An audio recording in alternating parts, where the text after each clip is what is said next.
അല്ലയോ മുഖ്യമന്ത്രി സതീശൻ സാറേ, ഞങ്ങളുടെ പൗപ്പിനോട് മാത്രമല്ല നിങ്ങൾക്ക് ഇത്ര വലിയ വിരോധം. ഒന്നല്ല, രണ്ടല്ല, 3 തവണ അവസരം ചോദിച്ചിട്ട് അദ്ദേഹത്തിന്റെ മുഖം ഒന്ന് കാണാൻ നിങ്ങൾ അനുമതി കൊടുക്കാത്തത്. കാര്യം ഞങ്ങളുടെ പൂപ്പിൻ്റെ ശകലം കുഴപ്പങ്ങളൊക്കെ ഉണ്ട്, ശകലം അഹങ്കാരങ്ങളൊക്കെ ഉണ്ട്. ഉപരാഷ്ട്രപതി വന്നപ്പോൾ ഞങ്ങൾ സ്ഥലത്തുണ്ടായിട്ട് അദ്ദേഹത്തെ അവിടെ കാണാൻ അനുവദിക്കാത്ത അന്നേരമല്ലേ കേരളത്തിന്റെ മുഖ്യമന്ത്രി ആയാൽ ഞങ്ങളുടെ മുഖ്യമന്ത്രിയാണ്. ഞങ്ങളുടെ പോപ്പിന് ഒരു അനുമതി കൊടുക്കേണ്ടതായിരുന്നു. എന്നാലും ഞങ്ങളുടെ പോപ്പ് പറഞ്ഞത് ഒന്ന് കേട്ടു നോക്കും മാധ്യമങ്ങളോട്. ഞെട്ടും. ആര് ജനറൽ സെക്രട്ടറി അങ്ങനെ തള്ളാനൊക്കെയല്ലോ സാർ ആർക്കും. ആ ജനറൽ സെക്രട്ടറി അതിനുവേണ്ടിയാണ് ജീവിക്കുന്നത്. ഒരുത്തരും തള്ളി പറഞ്ഞാൽ അവന്റെ അഡ്രസ്സ് കാണുകയല്ലേ. അങ്ങനെ തള്ളി പറയാവോ? തള്ളി പറയുന്ന വിവരം അറിയും. ഞങ്ങളെ തള്ളാൻ നിൽക്കും. ഞങ്ങളെ തിന്ന ഇറങ്ങി അധികാരത്തിൽ വന്നിട്ട് അതിവിടെ കേട്ടിട്ട് ബാക്കി പറ. ഇവിടെ കഴിഞ്ഞ തെരഞ്ഞെടുപ്പിന് ഈ തിണ്ണയിൽ ഇവിടെ വന്ന് ഞാൻ കസേരയിൽ അവിടെ കസേരയുടെ അടുത്ത് NSSന്റെ സെക്രട്ടറി അദ്ദേഹം ഉണ്ടായിരുന്നു. അവിടെ രക്ഷിക്കണം എന്ന് തിണ്ണയിരുന്ന് ഇറങ്ങിയില്ല. ഇവിടെ 1.5 മണിക്കൂർ ഇവിടെ ഇരുന്നു.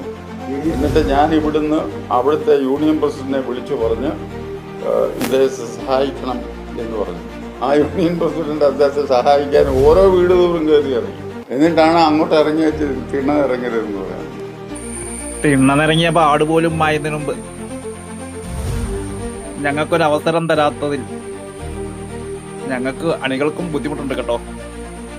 എന്നാലും ഈ നേതാക്കന്മാരുടെ കൂടെ ഒരിക്കൽ കൂടി ഞാൻ പറയാം, ഒരു സമുദായത്തിന്റെയും പ്രീണിപ്പിച്ചുള്ള രാഷ്ട്രീയം ഒരു നേതാക്കൾക്കും നല്ലതല്ല.